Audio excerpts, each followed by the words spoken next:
जाएंगे, प्रोटेक्शन लेंगे, concern candidate के लिए भी प्रोटेक्शन लेंगे, इलेक्शन कमीशन के थ्रू प्रोटेक्शन लेंगे। और एक और चीज़ है, अगर आप पूरे मुल्क के तूल अर्ज़ में सारे कैंडिडेट करेंगे, आप उनमें से कितने को आप करवाएंगे?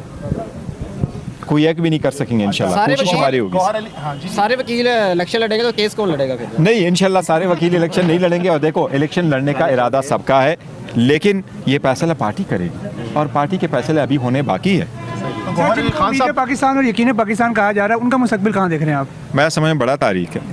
गौहर अली खान साहब, अब की बार कितनी नशिस्तें आप ले सकेंगे? क्या 2/3 तक बात पहुंच चुकी है? इंशाल्लाह ताला अगर free and fair and transparent election हुए, पीटीआई मोर देन 2/3 मेजॉरिटी आजकल रहेगी। बड़े आपके हक में बयानात दे रही है, कोई इत्तेहाद हो सकता है मुस्तकबिल करीब में? पीटीआई का फिलहाल जो हमारे जितनी डिस्कशन हुई है, पीटीआई का कोई इरादा नहीं किसी भी पॉलिटिकल पार्टी के साथ कोई इरादा है? किसी भी पॉलिटिकल पार्टी के साथ कोई इरादा नहीं।